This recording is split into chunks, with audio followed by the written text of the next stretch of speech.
One of the most powerful ways you can take your power back economically is to get just the basics that you need from the news and unplug and unsubscribe and unfollow. Protect your peace above anything else, because your peace is your ability to make smart financial decisions and be part of the solution that we need, which is people engaging in the economy with wisdom and power and clarity and consciousness. Welcome to Plenty. I'm your host, Kate Northrup, and together we are going on a journey to help you have an incredible relationship with money, time, and energy, and to have abundance on every possible level. Every week, we're gonna dive in with experts and insights to help you unlock a life of plenty. Let's go fill our cups. Hello. Welcome to this special bonus episode. I am not usually the one to share hot takes about news and current events. That is not what this show is about. However, given that this show is about abundance, is about our relationship with money, I thought it made sense to do an episode to talk about what's going on in the economy and how to thrive financially, even when the economy feels like a mess. So if you are looking to beat the drum of fear and constriction and contraction and the sky is falling and this time it's different, everything is going to hell in a handbasket, tune out. This show is not going to be for you. If you are looking for hopeful, helpful advice grounded in historical evidence, grounded in a regulated nervous system that you can co-regulate with, then that's what you're going to get today. So I'm going to walk you through what we're doing with our money right now, what I think you should be focused on to prepare yourself. I'm also going to get into my unique methodology to build up your strong financial foundation in times of crisis and in regular times. And I'm going to be highlighting the stories of people who have been thriving, who have thrived during previous times of economic recession, in the dot-com bubble, in the around 2000, 2001, in 2008, and also in 2020. So we're going to be highlighting some key examples of people who have thrived financially during those times, and 10 examples, 10 specific things that they all have in common that you can use as a checklist to keep yourself grounded and centered in this time. Here's what I want you to know. You are not a statistic, my friend. The fact that you are listening to this episode right now tells me that you are not like the masses. This is not a mainstream show, which means your results will tend to be extraordinary. Folks who listen to Plenty are on the leading edge. We are here to create the new earth. We are here to be shapers of the new economy. And that means that the headlines and the fear-mongering of the media need not apply to you. So know that, number one. Number two, I want to be super clear. This is what the economy is. The economy is the conglomerate of the decisions of millions and billions of people that impact what's going on with the stock market, inflation rates, that impact all of the numbers that we read as like the economic news. Now, I'm not an economist, nor do I play one on the internet, but I have been working with people on healing their relationship with money for over 20 years. And here's what I know. People who have a healthy relationship with money do not succumb themselves to financial panic. When we make decisions from panic, we make decisions that recreate the very state of lack and fear that those decisions were made from. And so today's episode is a warm hug.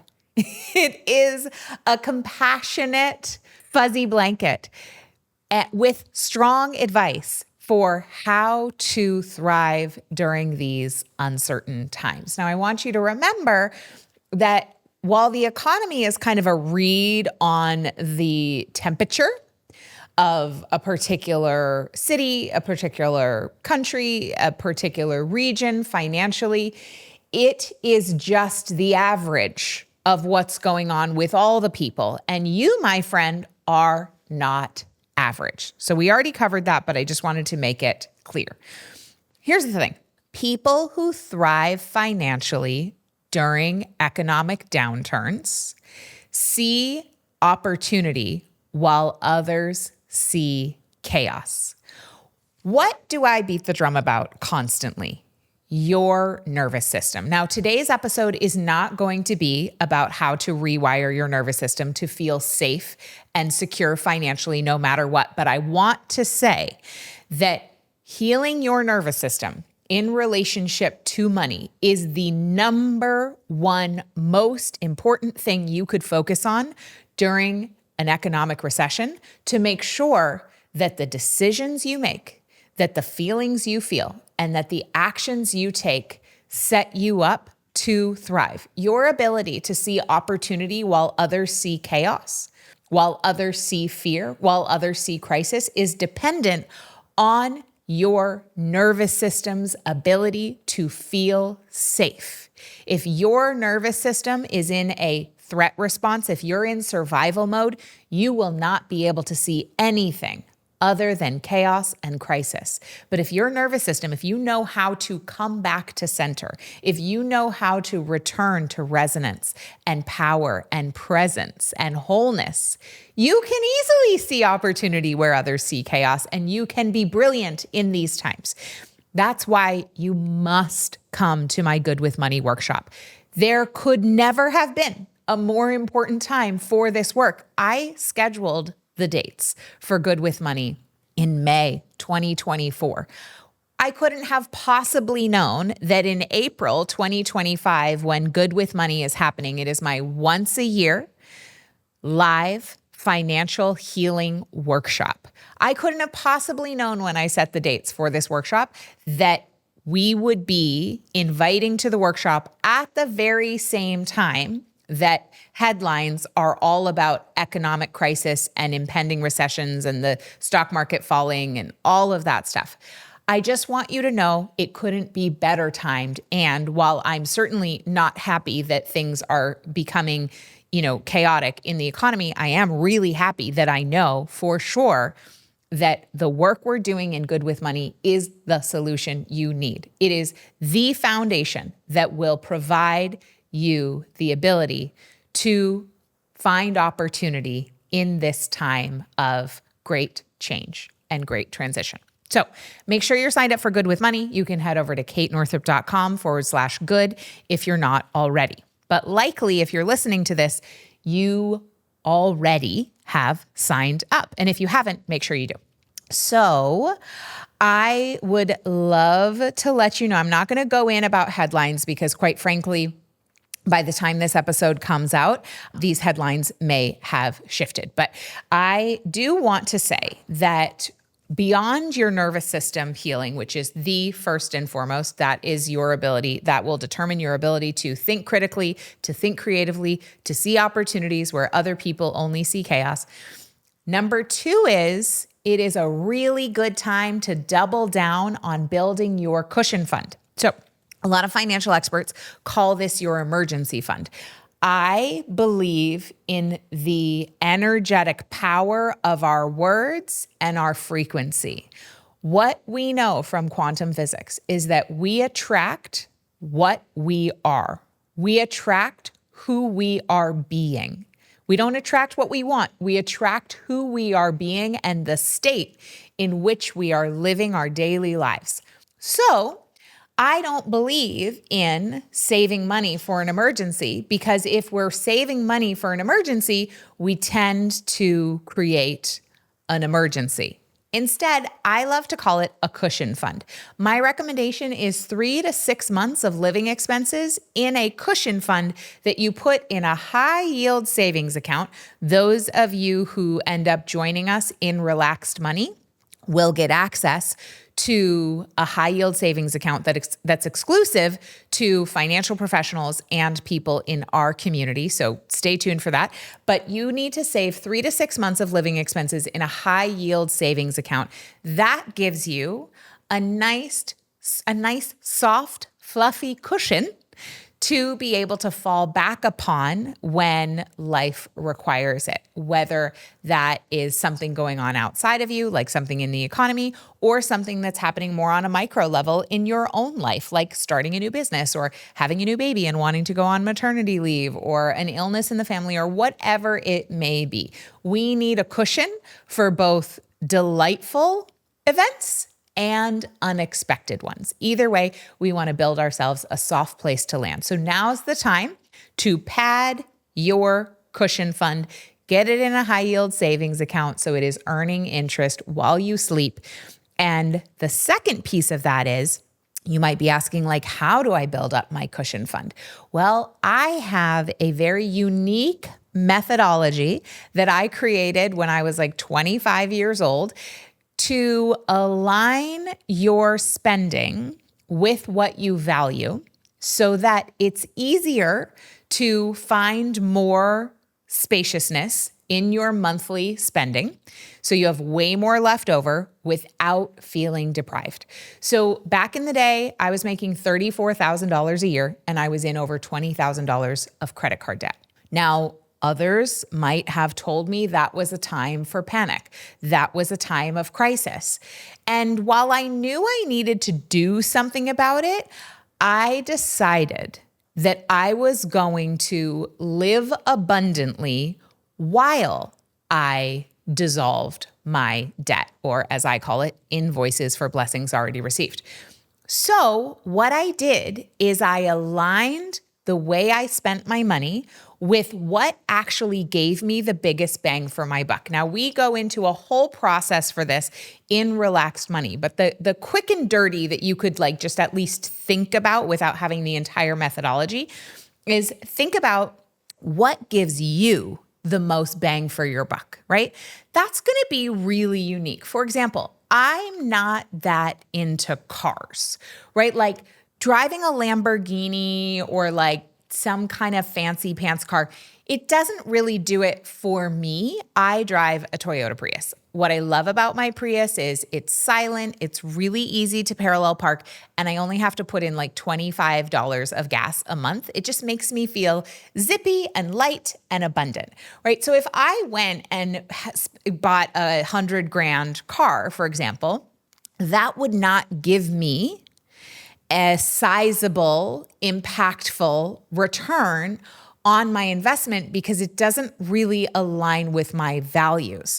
Versus, I'm a huge health nut, right? Like we have thousands and thousands of dollars of strange health equipment in our home.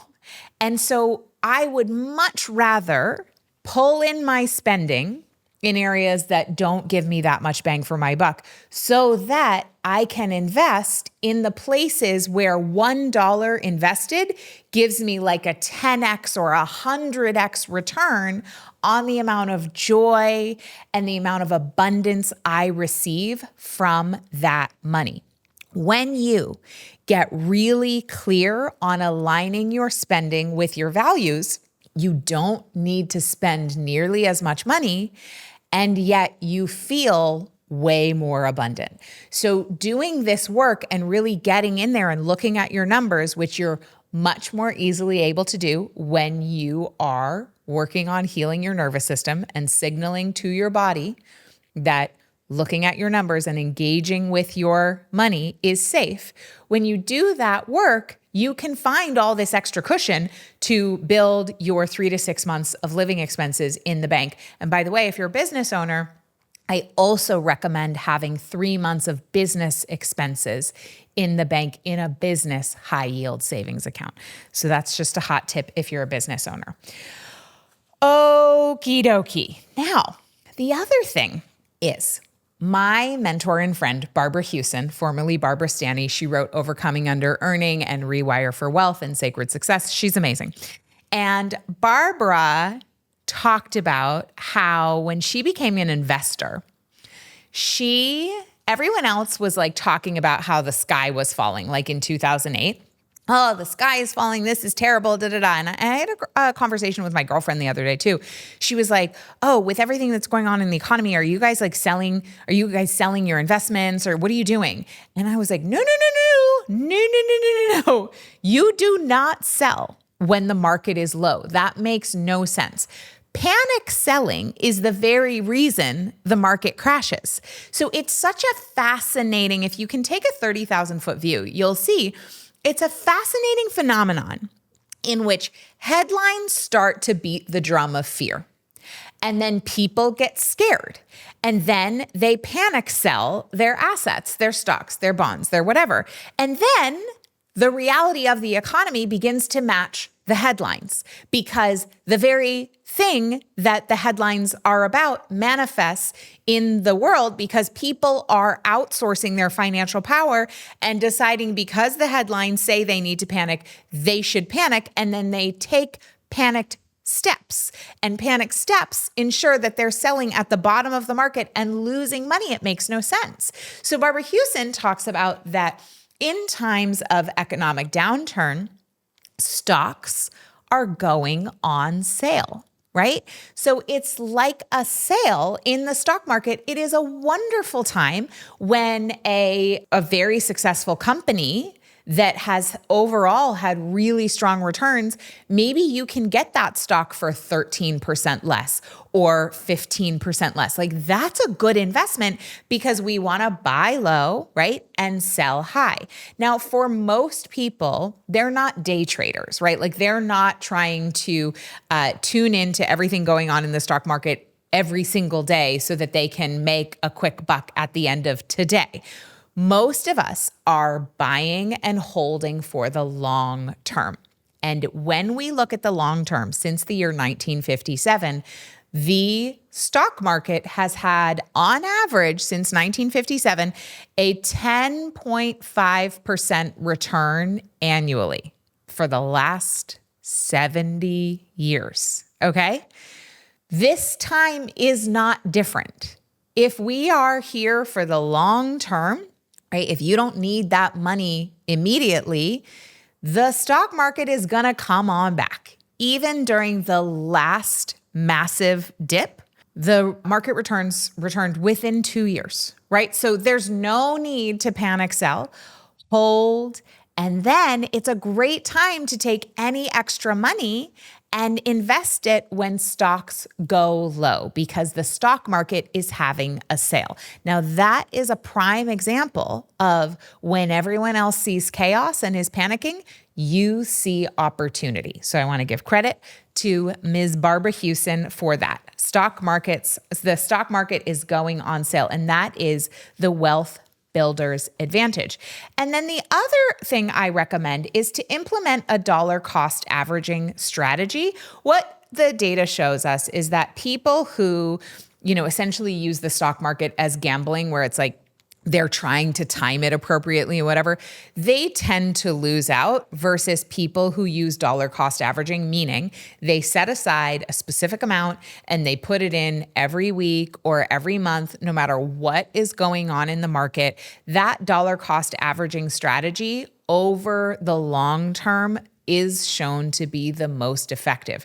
It can also be an incredible way to automate in a nervous system regulated way your investments. And that is one of the things that we teach as bonus material in Relaxed Money, where you can start getting your money working for you in ways that don't require you to be a Wall Street whiz by any stretch of the imagination. It is largely automated, and that is a good strategy, is dollar cost averaging. So I already talked about this, but I want to highlight that fear-based financial decision-making compounds scarcity. When we have a nervous system that is dysregulated, right? So when we have a stress and threat bucket that is overwhelmed and overloaded. And certainly, if you're paying a ton of attention to the news and the headlines right now, you may be in that state of excess fear and excess threat, not to mention the fact of like the regular stressful things that might be going on in your life. I have to tell you, and I really want you to get, that when we are not actively engaging in metabolizing our stress in somatic ways, not thinking about it, not with our mind, when we are not metabolizing our stress on a daily basis with our bodies, which is the only place that stress can get metabolized, we will only be able to act out of fear. And when we act out of fear, we only get more circumstances that are scarce and fear-based. When we are in an overloaded stress and threat scenario, our survival brain kicks in, and our survival brain is trying to make sure that we only experience the same thing we've already experienced. So it will do everything within its power to keep us in a limited range of life experience that is familiar to us. It will not essentially allow us to see opportunity where other people see chaos, because opportunity would be a direct threat to our sense of here's what's familiar, right? So if you grew up, for example, in financial chaos or financial pressure or financial stress or instability, that's going to feel like home. So just trying to look out at the world through the eyes of opportunity is going to be impossible during times of stress and threat, because during times of excess stress and threat, our default is to go back to the nervous system thermostat that matches our experience in childhood, because our nervous system wants us to experience only that which we've experienced before. So abundance and opportunity is perceived as a direct threat to a nervous system that is wired for scarcity and chaos and crisis and instability. So even though these times of economic chaos may not feel good for many people, they feel like home, and they will totally take the bait because there's a part of our wiring that gets off on the addictive nature of fear. And the media only feeds on it and only feeds it. One of the most powerful ways you can take your power back economically is to get just the basics that you need from the news and unplug and unsubscribe and unfollow. Protect your peace above anything else, because your peace is your ability to make smart financial decisions and be part of the solution that we need, which is people engaging in the economy with wisdom and power and clarity and consciousness. Okay. So we've talked a lot about the nervous system on the Plenty podcast. You can go back to previous episodes, and we'll link a few of them underneath in the show notes on this episode. But I really want to highlight that now is the time to double down on your nervous system healing techniques. One of my favorite ones is to go for a walk. When we move our body in bilateral rhythmic motion, we metabolize stress. So go for a walk, move your body, take off your shoes, stand on the bare earth. Those things will remind you that all is actually well. And when you make financial decisions from the place of knowing that all is well right now, you make decisions that continue to create a scenario in which all is well. Now, I also want to say that there are folks who have thrived, who have absolutely thrived in all sorts of times of economic downturns. One of them is Sarah Blakely. So Sarah Blakely, the founder of Spanx, she is a billionaire. She took $5,000 during the 2000-2001 dot-com bust, bubble bust. And she invested it in solving a problem that she knew women had, which is about shapewear, right? And like that feeling of like, oh, you can see my panty lines, or this, that, and the other thing. So she knew that even during a time of economic downturn, beauty remains important. Vanity remains important. That's an industry that is going to thrive no matter what. And she had a smart idea and she went and she solved a problem. So Sarah Blakely is a wonderful example of someone who thrived in the last economic recession. Now, she didn't rely on venture capital, which dried up in the recession. So she actually maintained full power in her company. And she focused on value creation and she leveraged word of mouth marketing and organic celebrity endorsements rather than big ad spend. So she worked with what she had. My friend Mignon Francois, the founder of the Cupcake Collection, also, in 2008, during the Great Recession, she was a single mom of 6 in Nashville, struggling financially with only $5 to her name, and she couldn't afford to keep the electricity on or provide the basic necessities for her children. But in her amazing book, she tells the story, and her book is called Made from Scratch. She tells the story of how she invested her last $5 in baking supplies. And despite having no prior baking experience, she took that $5 and turned it into over $600 within a week because she knew during a time of economic downturn, people still needed comfort. They still needed treats. They still needed cupcakes, right? And she, over the next 17 years, grew her business, the Cupcake Collection, into a multi-million-dollar enterprise. And she sold over 5 million cupcakes without incurring debt or taking out loans. And she started that business in 2008. Incredibly inspiring. There are so many other people. There was a guy who worked at auto detailing place that closed during 2020. And instead of just being like, I've just now completely lost my job, he took his skill set. He knew how to add value. He was like, people are still going to be driving.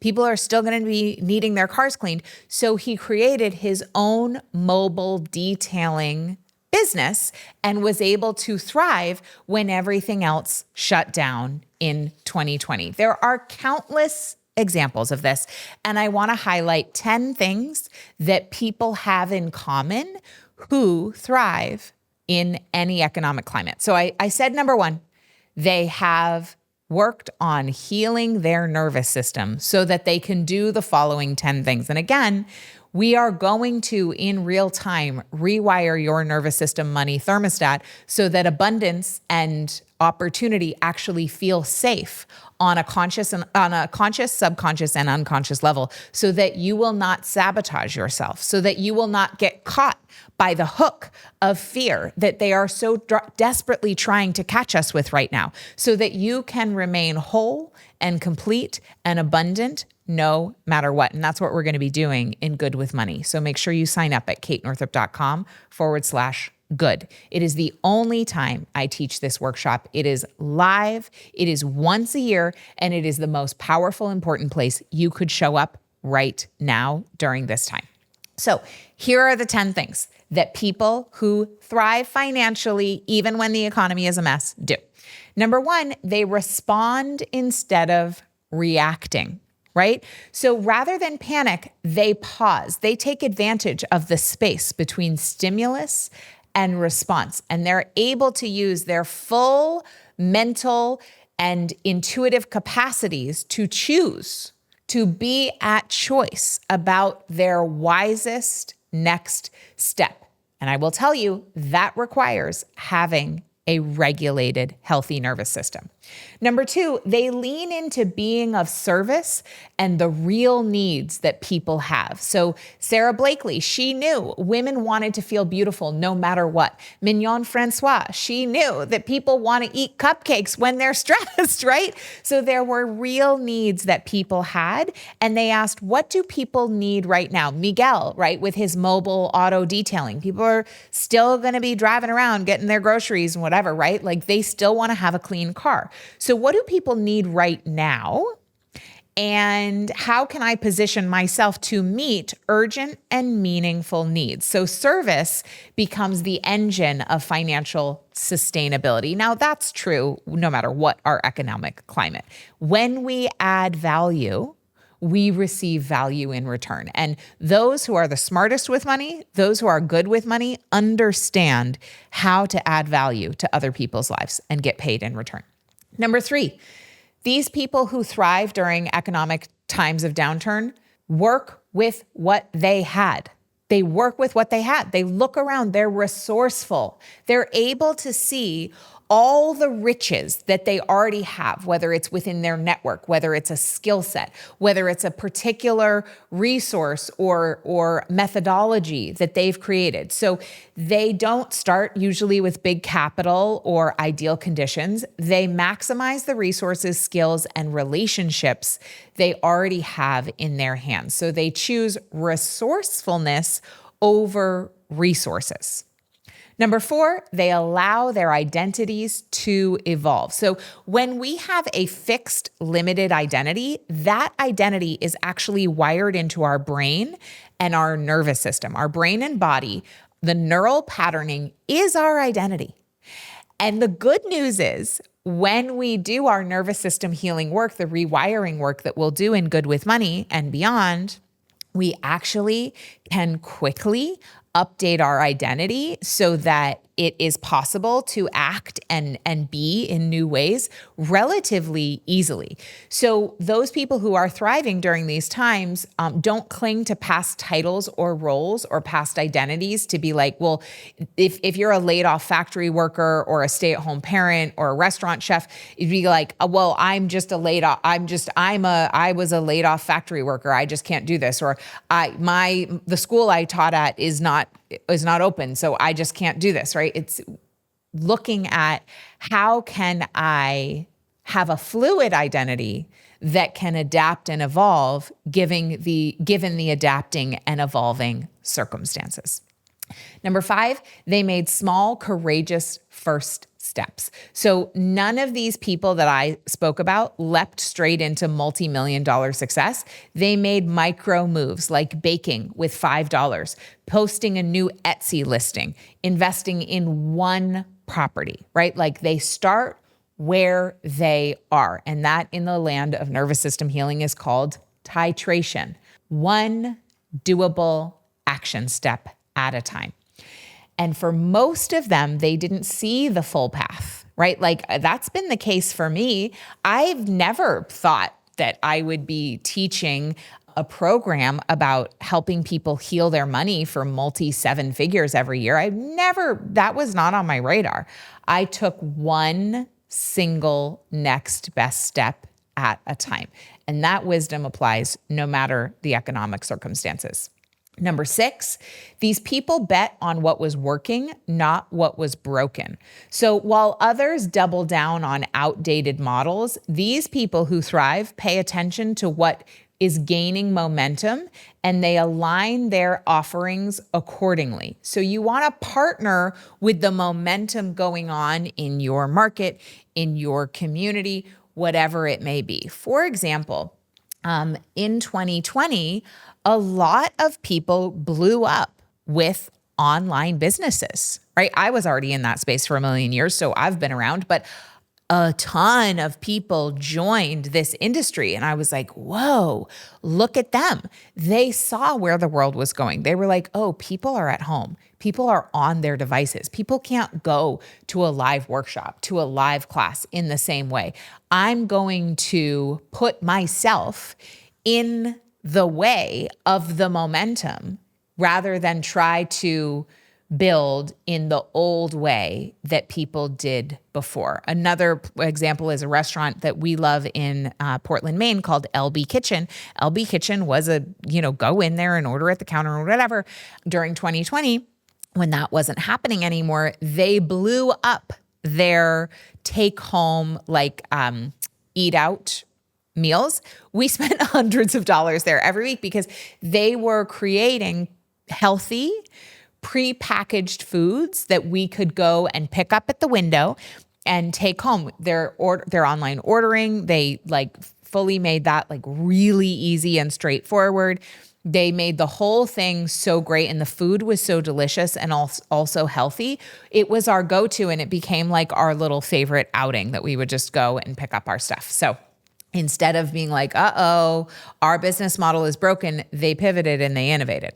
Now, number 7 is these folks stayed emotionally present and purpose aligned, which, by the way, requires a healthy nervous system, a resonant nervous system that's supple, right? That can move in and out of parasympathetic and sympathetic dominance and between the two, that can do the dance between activation and deactivation. And so in fear or hardship, you can still stay connected to your why. You can still stay connected to resonance, to heart coherency, to emotional presence. And the more you do, the more you will be poised and primed to offer the solutions that people need so that you can thrive and so that they can thrive. So staying anchored in your purpose, staying anchored in emotional presence and connection to your why will absolutely be your North Star. Number 8, people who thrive financially in times of economic mess use constraints as creativity instead of fuel. Now, I can tell you, I have a lot of freedom in my life, and we have been navigating moving to a new city. And at first, when we were navigating this, we were we could go literally anywhere. Mike and I run our own company. We could go anywhere. We can work from anywhere. There are absolutely no constraints in terms of where we can live. And that is not actually the easiest situation. I'm grateful for it by all means. However, when we have infinite choices, it can create a feeling of, I can't take action because there's too many choices. If you've ever given, a 3-year-old, hey, what do you want for breakfast? You can tell that is the case, right? We all do great with more limited choices. And in times of economic instability, we may have more limited choices, which can be the fuel to our creative fire. So instead of seeing limitations as dead ends, you can use them as creative prompts. I have less capital. I have leaner models. I don't have a physical storefront. Maybe you would then pivot to digital. So whatever it is, allow any constraints or limitations to spark innovation. Number 9, people who thrive economically, financially in times of downturn embrace community and collaboration. Right? So whether it's word of mouth marketing on platforms like Etsy or local Facebook groups, people build relational ecosystems around their work and just really around everything. We would not have thrived as a family if it hadn't been for our sweet little neighborhood during the 2020 and 2021. We leaned on each other in beautiful ways, and that supports us economically, that supports us emotionally. We need village, we need community. So use your network as the resource that it is and be collaborative and embrace community. And then number 10, finally, is folks who thrive financially at all times do not wait until they are quote unquote ready. None of us will ever feel ready to do anything, right? It's never the right time. It's never the right time. But when we take action while we're still learning, our ability to integrate, our ability to refine happens so much faster. So people who are going to thrive during this recession and any other time are the people who get in the game And they do that by co-regulating with safe community, like we have in Good with Money, like we have here in the different spaces that we create. And they get out there and they do it imperfectly. They just get their hands dirty. They get their feet wet. They trust that clarity and capability will grow through the doing. And it does. You create, as you take action, you create something called self-efficacy, where your ability to depend on yourself to show up and thrive and be able to get back up when you fall only increases through taking action. So imperfect action always will outpace perfect preparation. So, that was a big episode. Here's what I want you to know. You are safe. You are loved. All is well. And with what I have shared today and what we're going to be talking about in Good with Money, you are absolutely prepared to weather any economic storm and any storm, quite frankly, in your life, financially and otherwise. This is exactly where you need to be. I'm so glad you listened to this episode. If it was helpful for you, please share it with a friend. Take a screenshot, send me a DM, post it on your Instagram stories. Let me know what was helpful. Let me know what action you're taking from this episode. And again, if you've not yet signed up for Good with Money, head over to katenorthrup.com/good. And I will see you for the most important workshop of the year. Thanks for listening. See you next time.